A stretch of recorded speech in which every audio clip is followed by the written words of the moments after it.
Premchand versus state of Maharashtra. Supreme court के इस recent judgement में क्रिमिनल लॉ से रिलेटेड कुछ इंपॉर्टेंट प्रिंसिपल्स को दोबारा रीइटरेट किया गया। तो जब कोई क्रिमिनल जो कि अक्यूज्ड होता है या आरोपी होता है एक क्रिमिनल केस में, तो सबसे पहले प्रोसिक्यूशन को मौका मिलता है कि वो अपना पक्ष रखे, वो अपने एविडेंसेस को और विटनेसेस को पेश करे। ये सेम मौका डिफेंस को मिलने से पहले ट्रायल कोर्ट के पास एक पावर होती है कि वो जितने भी एविडेंसेस और जितने भी विटनेसेस फर्निश हुए हैं उनसे रिलेटेड कुछ सवाल वो आरोपी या अक्यूज से पूछ सकता है। इसका मेन रीजन ये होता है कि अगर इन एविडेंसेस और विटनेसेस से कोई ऐसी सिचुएशन क्रिएट हो रही है जिससे ये अक्यूज के अगेंस्ट काम करे, तो ये चीज कोर्ट को समझना भी जरूरी है और उसे अक्यूज को भी समझाना जरूरी है।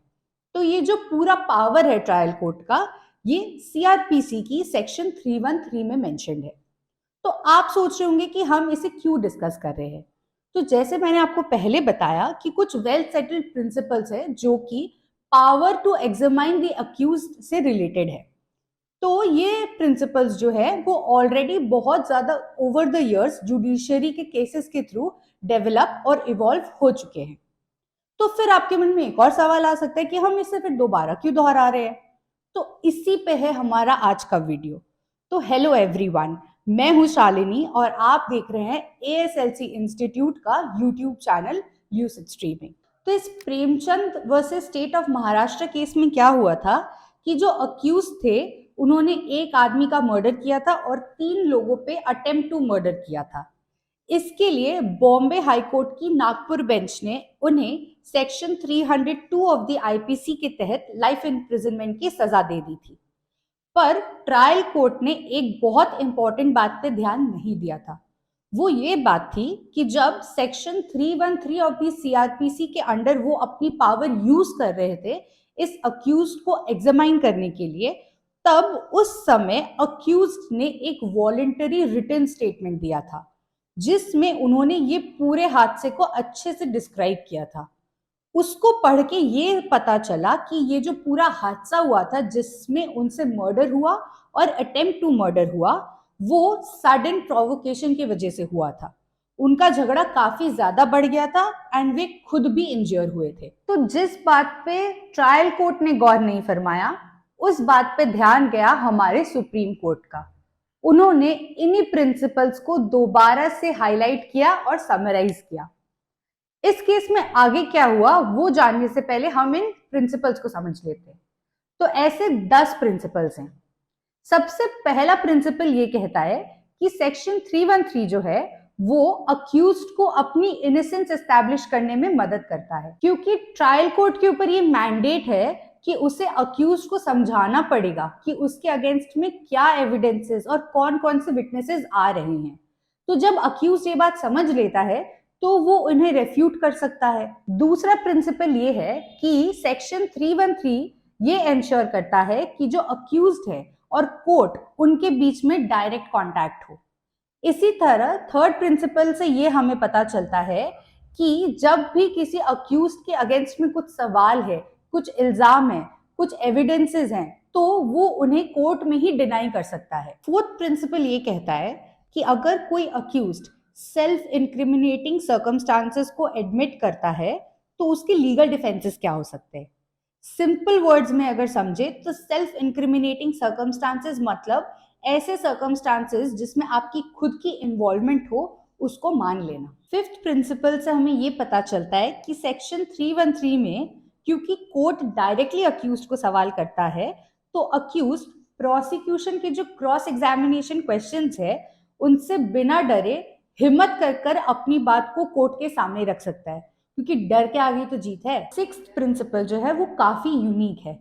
वो ये कहता है कि जब 313 के अंडर अक्यूज्ड कोर्ट के सामने कुछ स्टेटमेंट्स दे रहा है तो उन्हें हम अकेले यानी आइसोलेटली कंसिडर नहीं कर सकते। प्रोसिक्यूशन को इन स्टेटमेंट्स को साबित करने के लिए और एविडेंसेस देने ही होंगे। अगला प्रिंसिपल ये कहता है कि जो भी सारे स्टेटमेंट्स सेक्शन 313 के अंडर जो क्वेश्चंस पूछे जा रहे हैं उनके जवाब के तौर पे दिए जाते हैं, उन्हें ऑन ओथ कंसिडर नहीं किया जाएगा, यानी कि शपथ के हिसाब से उन्हें कंसिडर नहीं किया जाएगा। तो इसलिए इंडियन एविडेंस एक्ट के तहत उन्हें एविडेंस भी नहीं माना जाएगा। उन्हें सिर्फ इसलिए पूछा जाता है ताकि उन्हें केस की सच्चाई पता चलने में मदद मिले। नेक्स्ट प्रिंसिपल ये कहता है कि अक्यूज्ड जो भी स्टेटमेंट देगा उसे एज अ होल कंसिडर करना जरूरी है। सिर्फ इनकल्पेटरी पार्ट को हम माने और एक्सकल्पेटरी पार्ट को नजरअंदाज कर दे, ये नहीं चलेगा। इनकल्पेटरी पार्ट वो होता है जहां पे अक्यूज अपनी हिस्सेदारी को मान रहा है, और एक्सकल्पेटरी पार्ट वो हो गया जो हिस्से में अक्यूज का कोई लेना देना ही नहीं है। नेक्स्ट प्रिंसिपल ये कहता है कि अक्यूज अगर कोई अलग इंटरप्रिटेशन पेश कर रहा है तो कोर्ट को उससे एनालाइज करना जरूरी है। और आखिरी प्रिंसिपल ये कहता है कि अगर अक्यूज्ड किसी सेल्फ इंक्रिमिनेटिंग सर्कमस्टेंस को एक्सप्लेन कर रहा है, उसके बारे में समझा रहा है, तो उसे इग्नोर करना तो घातक ही हो सकता है, क्योंकि अगर अक्यूज्ड अपना गुनाह खुद मान रहा है तो उस पर तो ज्यादा गौर करना पड़ेगा। तो अब इस केस में आगे बढ़ते हैं और जान लेते हैं कि सुप्रीम कोर्ट की क्या जजमेंट थी। तो justice Ravindra Bhat and justice Dipankar Datta ने ये कहा कि ट्रायल कोर्ट ने इस वॉलंटरी स्टेटमेंट को नजरअंदाज कर एक बहुत ही इंपॉर्टेंट एस्पेक्ट पे ध्यान नहीं दिया। वो क्या था? वो ये था कि जो अक्यूज की एविडेंस थी वो रीजनेबली यूज की जा सकती थी ये जानने के लिए कि उसे आईपीसी की सेक्शन 302 के अंदर पनिशमेंट दी जाए या 304 के अंदर। तो क्योंकि अक्यूज की स्टेटमेंट से ये साफ था कि उसका मर्डर करने का इंटेंशन ही नहीं था, तो उसे सेक्शन 302 ऑफ द आईपीसी के अंदर पनिशमेंट मिलना उसके साथ इनजस्टिस था और उसकी एविडेंस को कंसिडर नहीं करना अनरीजनेबल था ट्रायल कोर्ट के पार्ट पे। तो सुप्रीम कोर्ट ने क्या किया, उसको जो सेक्शन 302 के अंदर कन्विक्ट किया था उसको सेक्शन 304 के अंदर कन्वर्ट कर दिया गया। और क्योंकि अक्यूज ने ऑलरेडी 9 इयर्स ऑफ इम्प्रिजनमेंट काट ली थी तो उसे रिलीज कर दिया गया। तो इससे हमें उन 10 वेल सेटल्ड प्रिंसिपल्स की इंपॉर्टेंस पता चलती है। इवन दो वो काफी साल पहले ही एस्टैब्लिश हो गए थे, आज भी उनकी इम्प्लीमेंटेशन कई केसेस में ठीक से नहीं होती है। ये जो केस था Premchand versus state of Maharashtra, ये इसी का एक एग्जाम्पल था। तो ये थी हमारी आज की वीडियो। पसंद आई हो तो लाइक जरूर करें और ऐसे और भी कंटेंट देखने के लिए हमारे चैनल को सब्सक्राइब भी करें। आपकी राय हमें कमेंट्स में बताइए। Thank you for watching.